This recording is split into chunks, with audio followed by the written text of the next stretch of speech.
Genesis. So that's the slide we'll start at. There, I think that's it. If there should be a list of scriptures.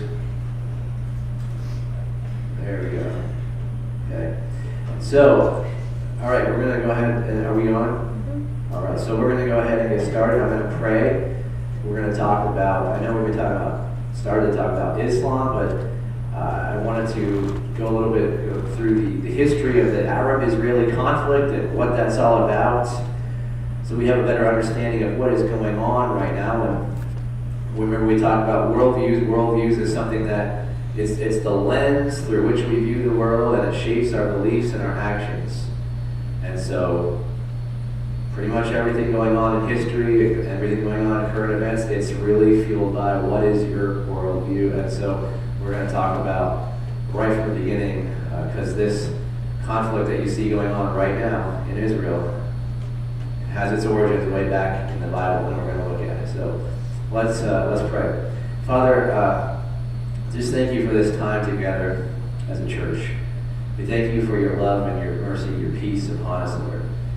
I just ask, Lord, that you would help us and guide our discussion as we talk, and be able to have a clearer picture of what's going on in the world, and knowing how we can respond and view these things as believers, and look for opportunities to witness to others who have a different worldview, to allow people to come out of being captive by the worldview they have, and seeing that really all the other systems, all the other views are false and leading people away from you. And so, Lord, we ask this all in Jesus' name. Amen. All right, so we're going to read 1, 2, 3, 4, 5 different passages of Scripture here this morning. So if we could get some volunteers, pass the mic around. Somebody take Genesis 12, 1 to 9. Tracy, okay. Genesis 15, 1 to 21. Okay, Angel. Genesis 16, 1 to 16. Okay, Deb, thank you. Genesis 21, 1 to 7. Somebody take that. Sue, thank you. And the last one, Genesis 22, 1 to 19. Somebody could take that one.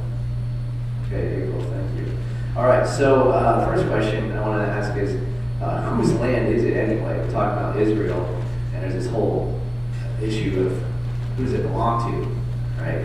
And does it belong to the Palestinians, or does it belong to the Israelis? And are the Israelis colonizers, and they push them out? Like, who does this land belong to? All right, so we're going to answer that question from a Christian worldview this morning, beginning at Genesis 12, 1 to 9. So Tracy, if you go ahead and read that for us.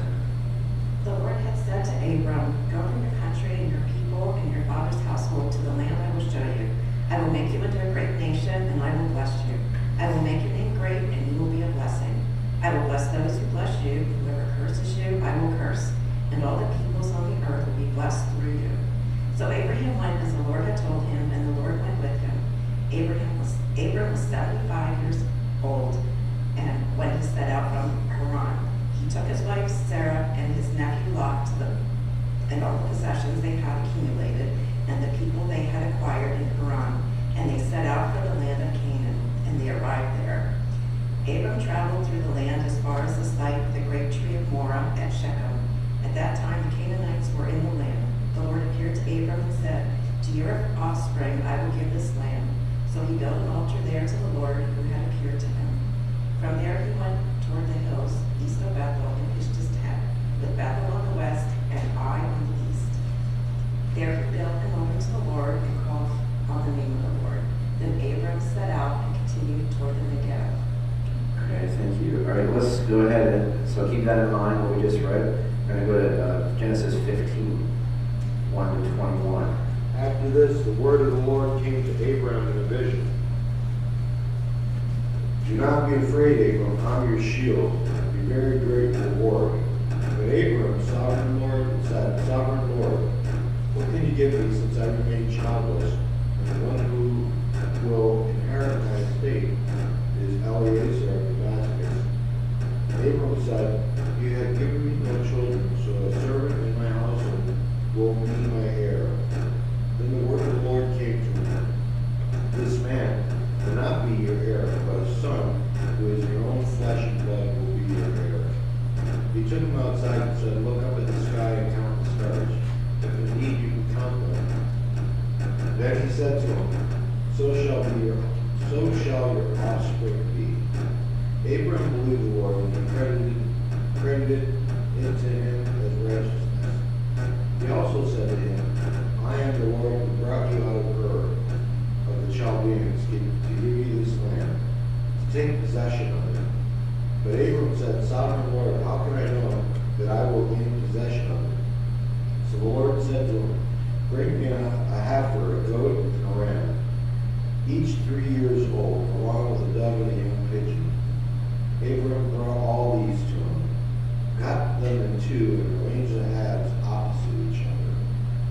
The birds, however, he did not cut in half. Then birds of prey came down on the carcasses, but Abram drove them away. As the sun was setting, Abram fell into a deep sleep, and a thick and dreadful darkness came over him. Then the Lord said to him, know for certain that for 400 years your descendants will be strangers in a country not their own, and they will be enslaved and mistreated there. But I will punish the nation they serve as slaves, and afterwards they will come out with great possessions. You, however, will go to your ancestors in peace and be buried at a good old age. In the fourth generation, your descendants will come back here, for the sin of the Amorites has not yet reached its full measure. When the sun had set, darkness had fallen, a smoking fire pot with a blazing torch appeared and passed between the pieces. On that day, the Lord made a covenant with Abram and said, to your descendants I will give this land, from the Wadi of Egypt to the great river, the Euphrates, the land of the Kenites, Kenizzites, Cadmonites, Hittites, Perizzites, Raphites, Amorites, Canaanites, Girgashites, and Jebusites. All right, thank you. So we'll stop here for a second. Got a nice little beat going there, huh? Yeah. Maybe we want to start to dance. Okay. So, all right. So we go back to the very beginning here in Genesis. Who is God? Okay. This land Canaan, by the way, is the same thing as modern day Israel. Okay, that's what we're talking about. So, who does God give that land to here?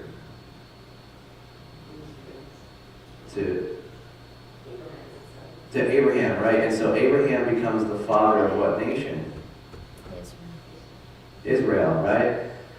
So God says to Abraham, I'm promising this land to you and your descendants. And he also makes a covenant with him. He says, your descendants are going to be more numerous than the stars in the sky. I'm going to make you into a great nation, and I give them this land. And he says, well, but for 400 years they're going to be slaves in the country not their own, but I'm going to bring them out of that land, and I'm going to give them this land. And this will be their inheritance. And so, what Scripture is saying here is that God has given that land to Abraham.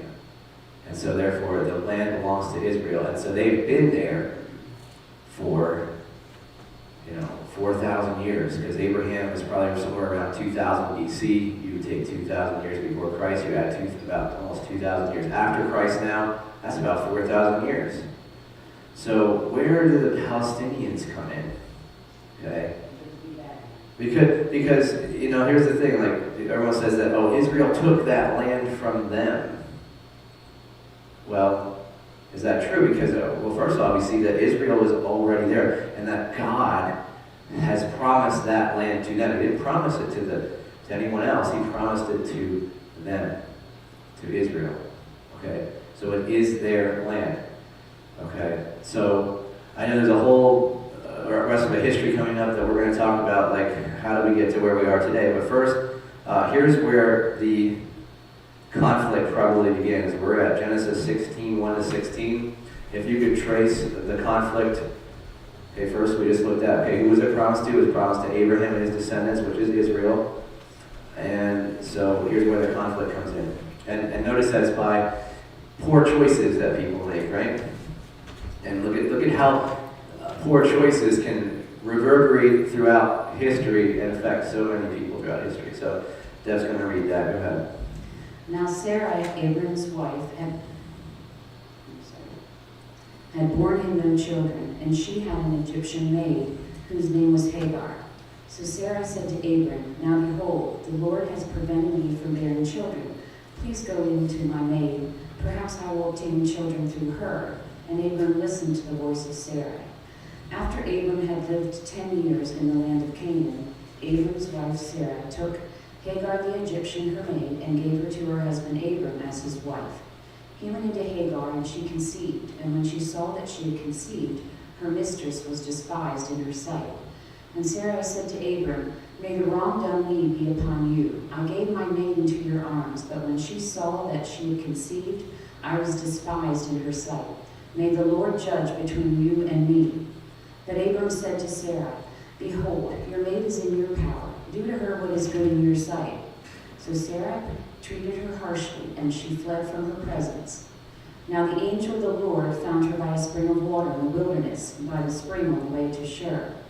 He said, Hagar, Sarai's maid, where have you come from, and where are you going? And she said, I am fleeing from the presence of my mistress Sarai. Then the angel of the Lord said to her, Return to your mistress, and submit yourself to her authority. Moreover, the angel of the Lord said to her, I will greatly multiply your descendants, so that they too will be many to count.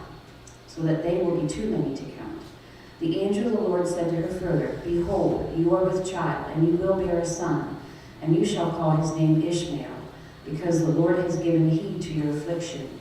He will be a wild donkey of a man. His hand will be against everyone, and everyone's hand will be against him, and he will live to the east of all his brothers. Then she called the name of the Lord who spoke to her. You are a God who sees, for she said, Have I even remained alive here after seeing him? Therefore the well was called Laharoy. Behold, it is between Kadesh and Bered. So Hagar bore Abram a son, and Abram called the name of his son, whom Hagar bore, Ishmael. Abram was 86 years old when Hagar bore Ishmael to him. Okay, so we'll stop there. Thank you. Now, God had promised Abram that he would have a son with his wife Sarai, later to become Sarah. Now, it says that it says that Abram believed God and it was credited to him as righteousness, so Abraham believed that God was going to do this. But notice that Abram and Sarai try to, and maybe sometimes we do this too, we try to help God along a little bit, right? We know God promised something, and so we try to say, well, maybe this is the avenue through which God's going to do it. And so we maybe try to think, we know better, we can help God along. And so what they do is Sarai says, here is my maidservant, Hagar, take her as your wife and have a child with her, so that maybe through her you can have this son that God promised. And so that she becomes pregnant. And she eventually gives birth to a son, and they name him Ishmael. Okay? Believe it or not, this is the beginning of the Arab-Israeli conflict right here. Because, I don't know if we talked about this yet, but it's in Islam. In Islam, they also hold these scriptures to be part of the sacred texts that they would consider to be a part of their religion. They trace their roots back to Abram as well, but the difference is they don't trace it back through the other son, Isaac. They trace it all the way back to Ishmael. And Ishmael is the one who becomes as God promised Hagar here, that he would make him into a great nation as well, and he did, the Arab people. And so you see that, Abram and Sarai's mistake here, they're trying to help God along, has actually led to this other nation who has constantly been in conflict with the nation of Israel. So the Arabic people would, have settled in the Arabian Peninsula, and then when the rise of Islam came, they would have, those people groups would have came into northern Africa, into the land of Canaan, into the land of Palestine, Israel, whatever is called throughout history. and then up into Turkey and the rest of the Middle East. They took over almost pretty much the entire Middle East. And so the Arab people, basically all the Middle Eastern countries except for Israel are Arabic nations today. So you got the Middle East is Arabic, and then you have Israel, and right in the middle of that. It's a tiny little strip of land, probably about the size of New Jersey. So we'll get back to that in a second. So let's read on. We have 2 more passages, 21, 1-7, and then 22, 1-19. So I want to read these passages and highlight them and the significance and the difference that Islam, and the different way that Islam looks at these passages. So go ahead. Now the Lord was gracious to Sarah as he had said, and the Lord did for Sarah what he had promised. Sarah became pregnant and bore a son to Abraham in his old age, at the very time God had promised him. Abraham gave the name Isaac to the son Sarah bore him. When his son Isaac was 8 days old, Abraham circumcised him as God commanded him. Abraham was 100 years old when his son Isaac was born to him. Sarah said, God has brought me laughter, and everyone who hears about this will laugh with me. And she added, Who would have said to Abraham that Sarah would nurse children? Yet I have borne him a son in his old age. All right, thank you. So here is the promised son that God promised, and he came through. It was not through Hagar. Ishmael was not the chosen son. Isaac was the chosen son. All right? So keep that in mind. One more passage to read, and then we'll kind of wrap this section up, and I'll say how it relates to today. Okay, go ahead, April. Sometime later, God tested Abraham. He said to him, Abraham. Here I am, he replied. Then God said, Take your son, your only son, whom you love, Isaac, and go to the region of Moriah. Sacrifice him there as a burnt offering on a mountain I will show you. Early the next morning, Abraham got up and loaded his donkey. He took with him 2 of his servants and his son Isaac. When he had cut enough wood for the burnt offering, he set out for the place that God had told him about. On the 3rd day, Abraham looked up and saw the place in the distance. He said to his servants, Stay here with the donkey while I and the boy go over there. We will worship, and then we will come back to you. Abraham took the wood for the burnt offering and placed it on his son Isaac, and he himself carried the fire and the knife. As the 2 of them went on together, Isaac spoke up and said to his father Abraham, Father? Yes, my son, Abraham replied. The fire and wood are here, Isaac said, but where is the land for the burnt offering? Abraham answered, God himself will provide the land for the burnt offering, my son. And the 2 of them went on together. When they reached the place that God had told him about, Abraham built an altar there and arranged the wood on it. He bound his son Isaac and laid him on the altar on top of the wood. Then he reached out his hand and took the knife to slay his son. But the angel of the Lord called out to him from heaven, Abraham, Abraham. Here I am, he replied.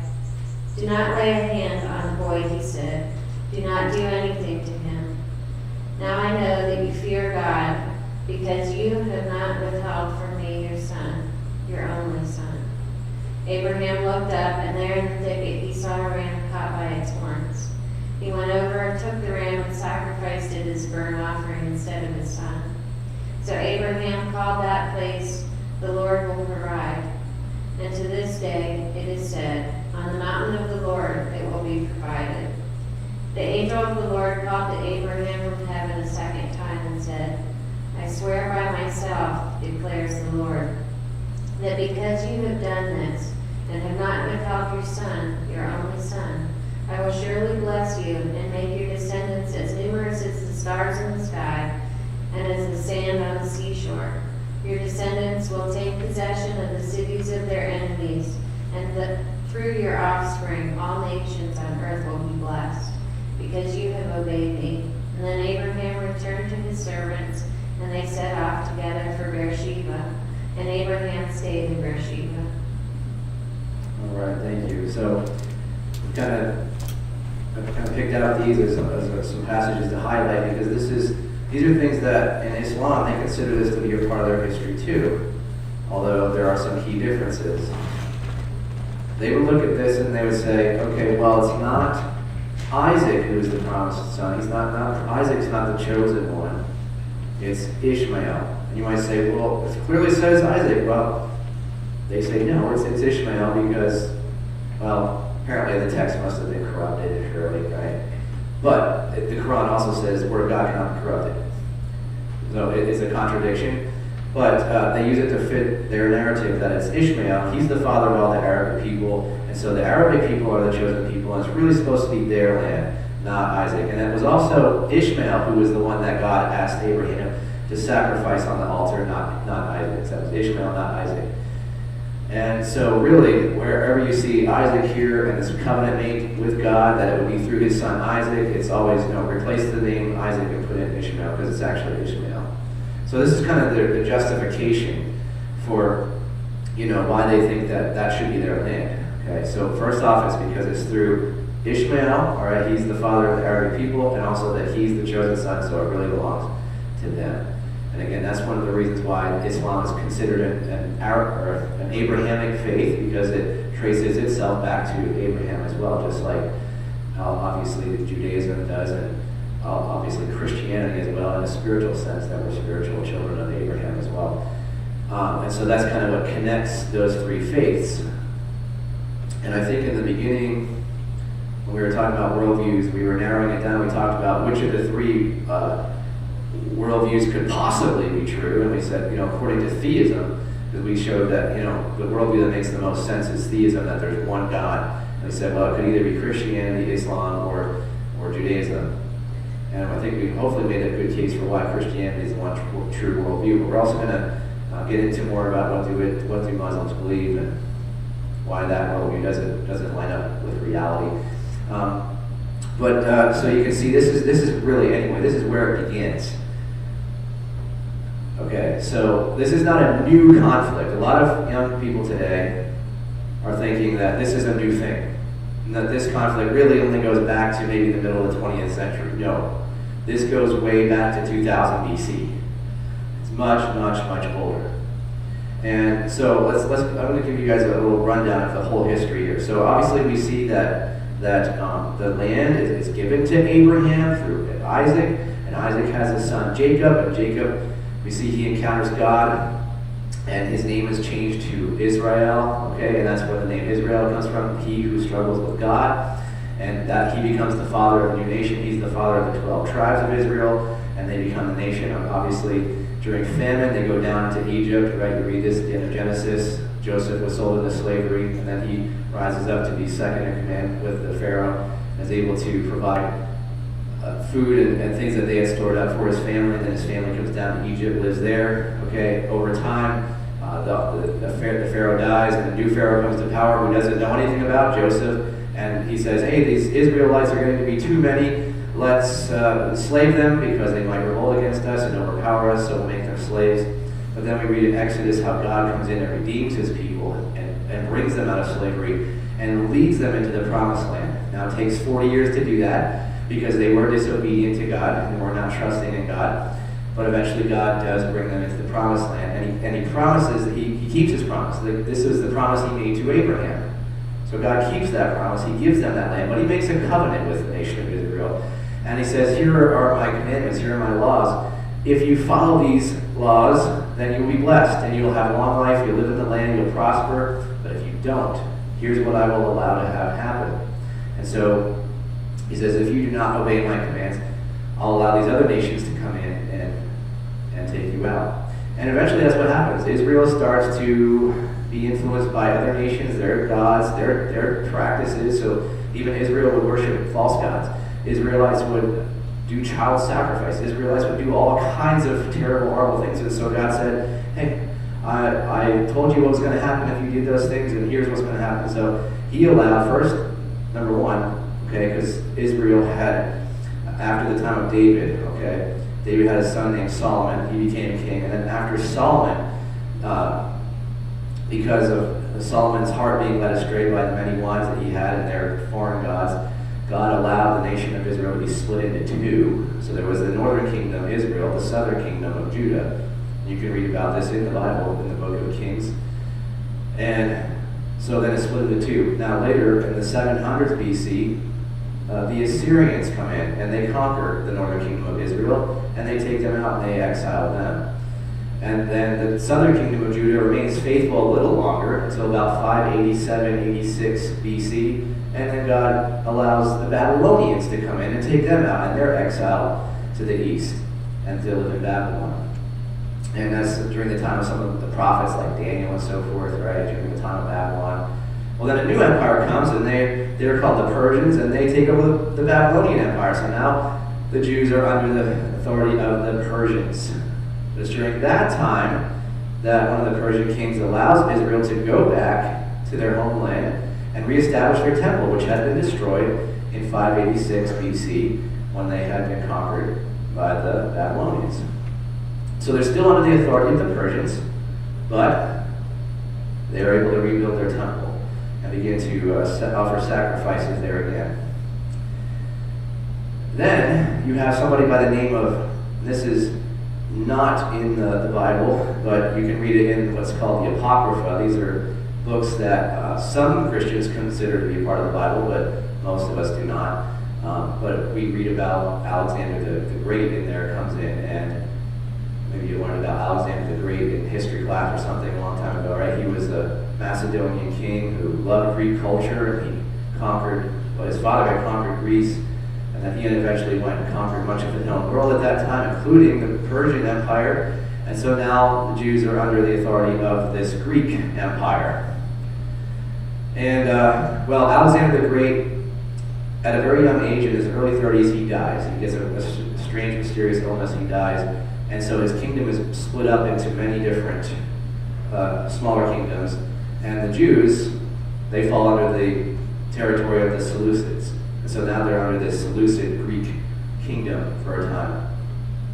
Well, we go about, so we go into like the 2nd century BC, and again, you can also read about this in the Apocrypha, in the book of Maccabees, 1st and 2nd Maccabees.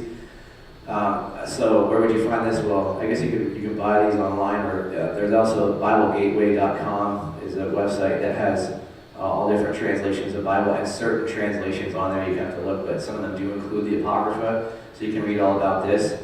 But there's a Jewish revolt against the Seleucids called the Maccabean Revolt by Judas Maccabeus. And this kind of sets up the situation of Jesus' day, because they revolt against them, and they actually get their independence for a short time. And when they are able to get the temple back and rededicate the temple, they start to commemorate that holiday, and today it's known as Hanukkah. All right, and Jesus actually celebrated Hanukkah too. In John chapter 10, it says that he went to Jerusalem to celebrate that festival. It doesn't call it Hanukkah in the new translations we have in English, but that's what it is. Hanukkah is celebrating the rededication of the temple during the Maccabean Revolt. And so they're independent for a while until the time of, well, in the 1st century, I guess maybe it was late 2nd century or maybe early 1st century, I don't remember now, somewhere in there, the Romans come in, and now they take over, and now Judea is under the realm of the Romans, and that's where it leads us to Jesus' day.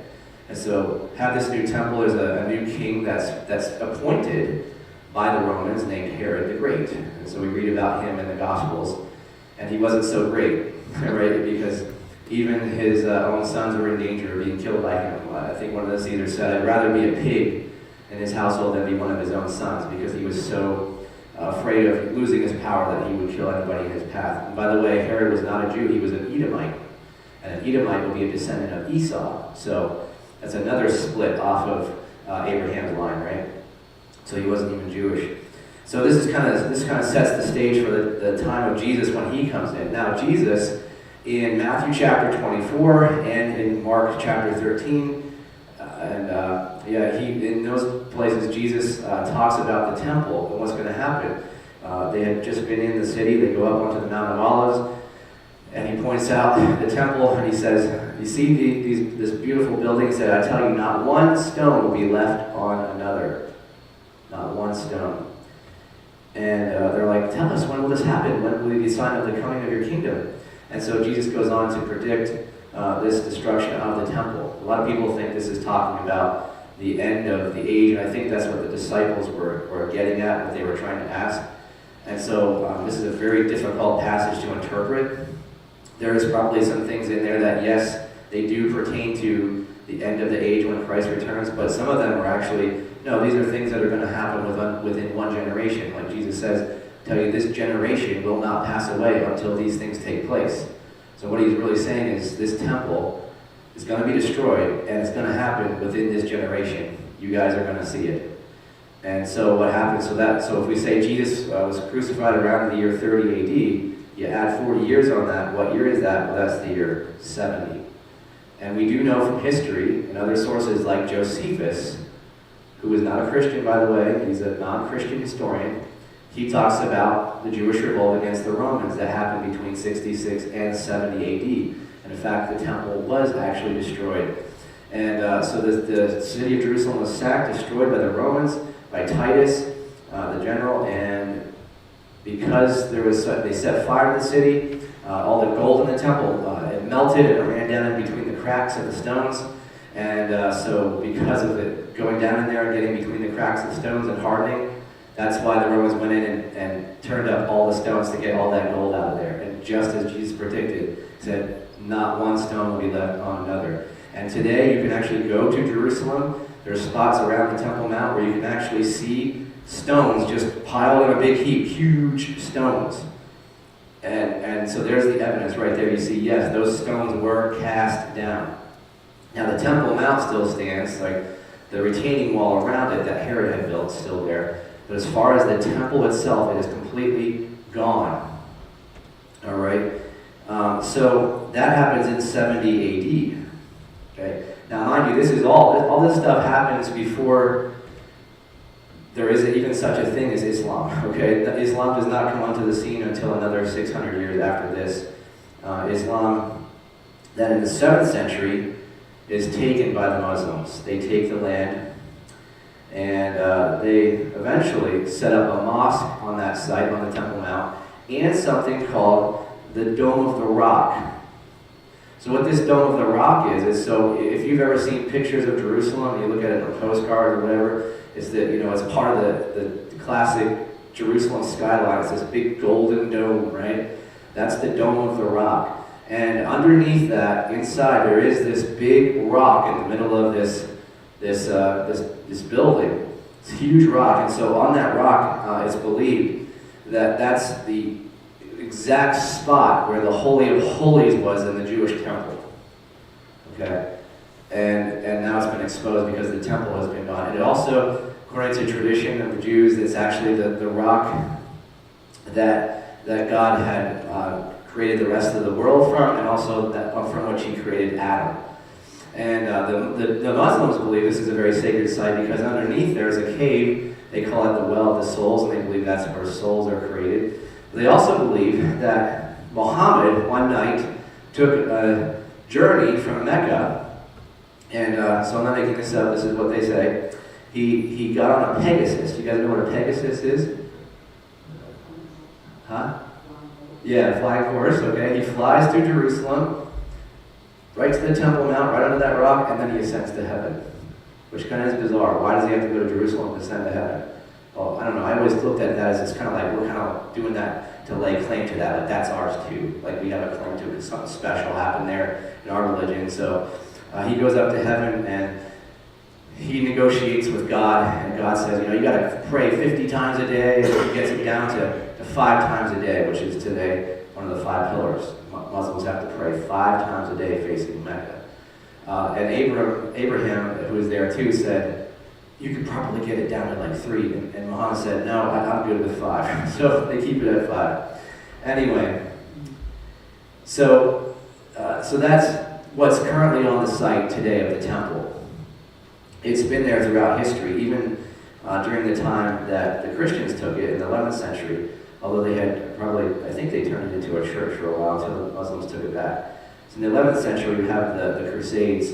The first crusade at the end, like the 1090s, the Christians are successful. They do take the Holy Land back, and they set up these crusader states, they're called, or these Christian kingdoms that then rule the Holy Land. Okay? Which, by the way, going back, one thing I forgot to say is that in 70 AD, that's when the Jews were expelled from the land, okay? Not that there weren't a few Jews that stayed behind, but most Jews were expelled all throughout the world. We call that the diaspora. And that's why throughout history, throughout the Middle Ages, throughout modern history, you see there's Jews all over the world. They're like a nation, but they don't have a country. They don't have a land. Because a nation and a country are two different things, right? They have a nation, that's a people group. Country is like a state and a place to live and a government. Okay, so they don't have that. Okay, and so that's kind of a problem for the Jews because they're kind of vulnerable throughout history, right? Because it's like nobody wants them. Like they're these people group that kind of assimilate to the rest of us, but yet they remain distinct. And everyone is, anti-Semitism throughout history. Obviously, there's also a spiritual component to that too, because they are God's chosen people. So who do you think Satan's going to attack? God's chosen people, right? So they just had a very difficult time throughout history. So by the 12th century, the Holy Land is back in the hands of Muslims because there's a group of people called the Seljuk Turks. They come from the steppes of Central Asia, and they convert to Islam. And then they come into these lands and they take over Turkey and Palestine and Egypt and a lot of those places in the Middle East. And they eventually established what's called the Ottoman Empire. And in 1453, they finally take the city, the unconquerable city of Constantinople. And today, to this day, it's been renamed as Istanbul, so Istanbul, Turkey. And so now there's no more Byzantine Empire, the heir apparent to the Roman Empire, they're gone, and now it's the Ottomans. And so then we fast forward to the time of World War I. All right, remember, so throughout all this time, there are there's probably maybe a few Jews, but for the most part, Jews are not living in the Holy Land. All right, but during World War I, the Ottoman Empire by that time was very weak. And after World War I, they are disbanded. And they partition up the remains of the Ottoman Empire. And so the mandate for Palestine goes to the British. So the British take over Palestine for a while, with the plan of eventually allowing them to Palestine to be its own nation again. But during this time, during the war, something called the Balfour Declaration. And that's basically Lord Balfour says it's His Majesty's in his interest to create a state for the Jews. And during this time, Jews are slowly starting to move back into the Holy Land, hoping that they can find a place that they can live. And so eventually they come up with this plan. They go to the United. No, that's a little bit later. It's during this time that also they have what's called the Zionist movement. So there's this big movement. It actually goes back to the 1800s. In the 1800s, there's this big movement that was like Zionism, it's called. We want to get the Jews back in their homeland, So there's this big movement to do that. The people that are living there are called the Palestinians. Now, one thing I forgot is, why is it called Palestine? That's the other thing I forgot to mention. It's called Palestine because after the Jews had been expelled from the land in the year 70, the Romans, as a way of spiting the Jews, renamed it after their ancient enemy, the Philistines. And that's where the name Palestine comes from. It's sort of like in your face, right? So there's never really been a people group or a nation or anything called Palestine. That's just a label that the Romans put on that land to say, in your face, okay? So that's what Palestine actually means, and that's where it comes from. All right, so the Jews continue between World War I and World War II. From 1922 to 1948, the British have that. So World War II happens. All right, after the war, the British go to the newly formed United Nations. So this United Nations was formed to try to stop any more conflicts like world wars like we just had. And so they come up with this partition plan. And if we could just for a second go to the next slide, and then we can go to the next slide after this will be the same slide again. There's the partition plan. Okay, this was their plan. So everything that you see here in blue was basically they were proposing this will be land for the Jews that they can live in. They can have their own state. Everything that you see in that light pinkish color, I guess you would say, that would be for the Arabic people known as that were living in the area called the Palestinians. Okay? So they said, hey, this is some kind of a compromise we can come up with because, there's Palestinians living in the area. A lot of Jews are now back living in the area. And we know that we have different interests, different beliefs. So let's partition it up and you can all live in peace. Well, the Arabs reject it. They don't want it. You probably heard the saying today, like, how does it go now? I forget it. From the river to the sea, let Palestine be free or something like that, right? What they mean is they want all of it. Like, they're not willing to compromise. At no point, at no place, at any time do the Arabs want to have a compromise with Israel, even though Israel has reached out many times to try to come up with a compromise. They don't want it. And so this is where it begins. The partition plan fails, and so they go to war over it. The Arabs and the Israeli people go to war in 1948, and Israel wins. And so they declare statehood. And they get all of it except for the Gaza Strip and the West Bank and the Golan Heights. So for a while, Israel is on maps for a long time. It's this weird shape. It's kind of like this, and it gets real thin, and it gets wide again. It's like a really tiny piece of land. And so Israel is declared a state for the first time. So now, obviously, Israel has a target on their back. So in 1967, we have what's called the 6 Days War. And this is where all the Arabic nations kind of converge on Israel and try to take it over. And in a miraculous turn of events, Israel in 6 days wins the war against all these other nations. And they capture the Gaza Strip. They capture Sinai Peninsula, the West Bank, and the Golan Heights. Now eventually those go back.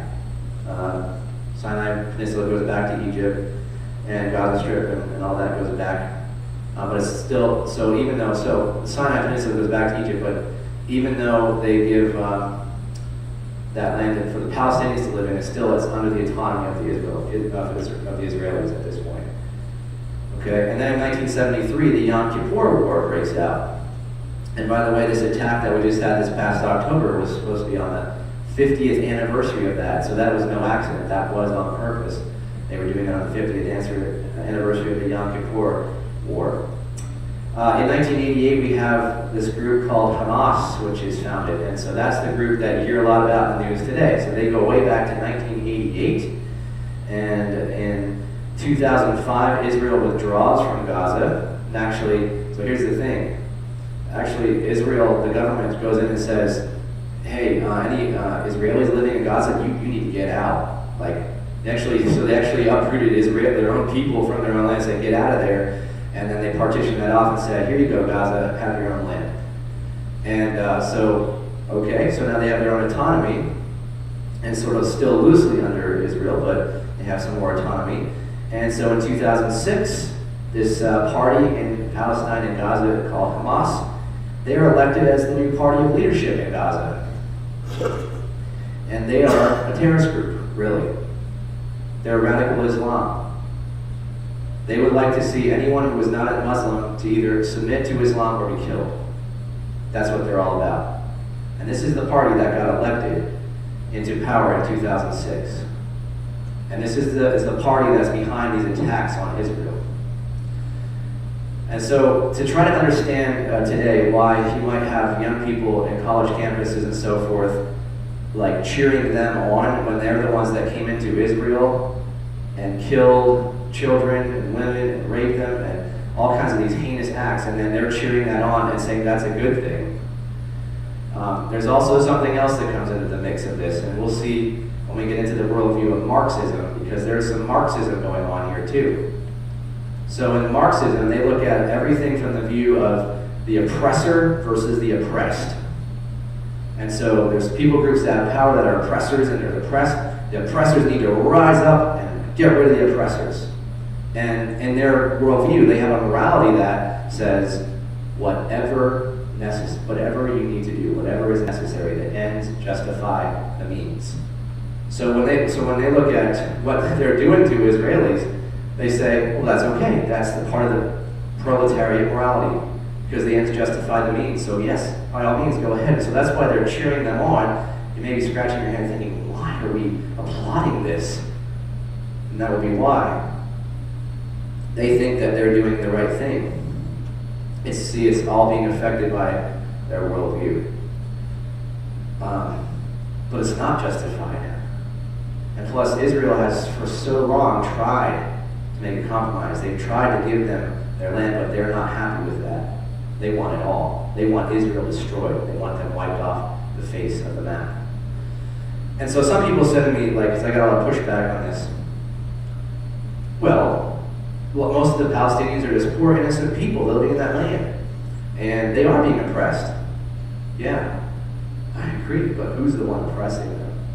Is Israel oppressing them? No, it's their own leadership that's oppressing them.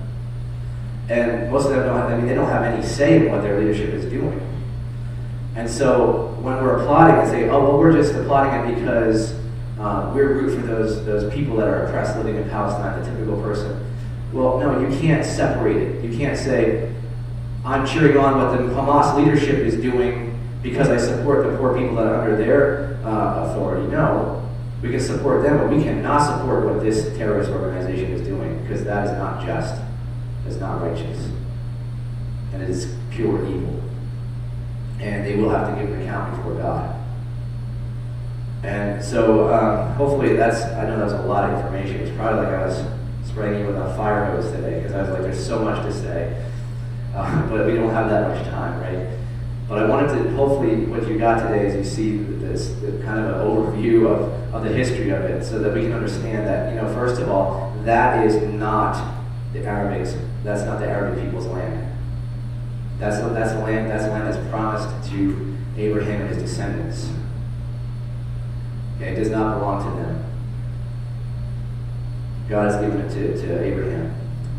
And second of all, we see that the conflict results from a poor choice that Abram and Sarai made, because they tried to help God along, and their poor choice led to the creation of a brand new nation that would forever, throughout the rest of history, be hostile towards the descendants of Isaac. And so hopefully we can see that the root of this goes right back to the Bible. The Bible has the answers to why is that going on today? Well, there you go. That's why. And so, and why are colleges and college students cheering that on? Well, because when students go to college today, they're being indoctrinated with Marxism. And so you have all these groups that are being influenced by Marxism, and LGBTQ groups, by the way, supporting what Hamas is doing. But by the way, if they were to go over there, they would kill them in 2 seconds. Because to be homosexual in their society is a big no-no. But yet they support them. Well, guess what? They wouldn't support you. So it really makes no sense. Yes, did you have a question? Yeah, I just, so, I don't know how to word it, but it doesn't seem like Israel was abiding by God by letting them have pieces of the land. They did, because if they would have just taken it all, now I understand why they allowed them to have, the first Oh. and stuff, what I mean? Yeah. If they were, I guess, yeah. I don't think there was a direct command from God to take that at this time. I think that probably hearing some things and like reading some things, and I think it seems like, I don't know if I would hold this view dogmatically, but I would think that in the end, that in the new heaven and new earth, like that land will be fully given back to Israel, like they will get it, because God will keep his promise, because he said forever. So if he means forever, I guess that probably means forever, right? So they will get it back. And I think it'll be way bigger than it ever was in history, because you notice it talks about the land that God promises Abram, and you notice it says it goes all the way over, it goes from the Wadi of Egypt all the way over to the great river Euphrates. Well, where's that? Well, that's over in Iraq. So there's this huge, big piece of land that God actually promised, and at no point did they ever get all of that yet. So, I don't know, are they being disobedient to God by not taking all, like, I don't know. I mean, that was part of his plan. Yeah, I think they were taking what they could get, and they're willing to work with them. You have to also keep in mind that most Israelis and Jews today are very secular. They're not religious at all. Some of them are atheists. Like, they have a Jewish identity that's more cultural than it is religious. So that's the other thing about being a Jew is being a Jew a religion, or is it an ethnic group? Well, it's both. Or maybe just an ethnic group for some, right? They just look at it as that's our culture. So I think it's, if you look at a definition for how like scholars would describe it, they would call it an ethno-religious group. It's an ethnic group, but it's also a religious group. And where do the Hasidic Jews come into play? Like, is that the only other? There's different sects of Judaism. There's the Orthodox, there's the Hasidic, there's the, and there's, I forget what some of the other ones are called. Some of them are very liberal. They have a very like liberal view of, well, as Messianic is actually, they're Christians. Like I would say, they're our brothers and sisters in Christ. They're just Jewish by ethnicity, but they've come to accept that Jesus is their Messiah. That is the main difference between us and them, is that they rejected their Messiah. We look at Jesus as the promised Messiah to the Jewish people. That's the main difference. But today, unfortunately, many Jews are just cultural Jews. They're not religious at all. And some of them are very religious, and they're very strict, and they have to follow the Torah like very, very carefully. And they think that they're saving themselves by doing that, but that's not going to save them. That's what the New Testament shows us. We cannot meet that standard, right? Yeah. I'm a big documentary buff, and I was just watching a documentary on Israel, and they became a Jewish state, I think even in 45 or 43, but when they did become a Jewish In 48 it was. Jews from all over the world started to come upon Israel to reoccupy it, because for many, many, many years it was occupied by Arabs. Yeah. So they wanted to take back the Jewish state and the Jewish homeland. And Great Britain, who created that accord, kind of messed up with how they were supposed to be separating people, which wasn't fair to either party.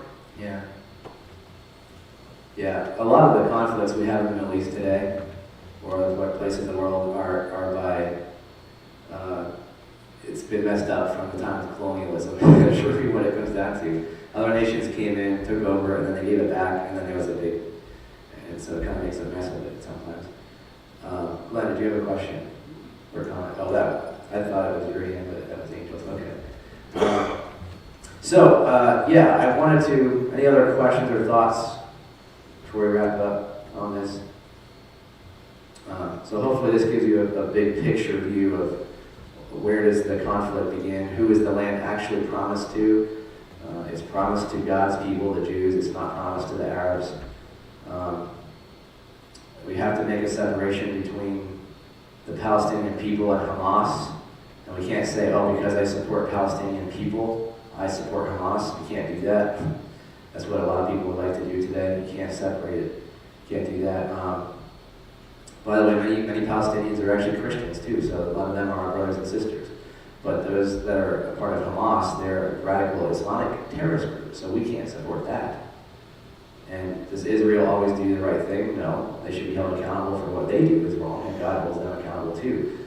But we can't stand by and say what Hamas is doing is totally justified, because it's not.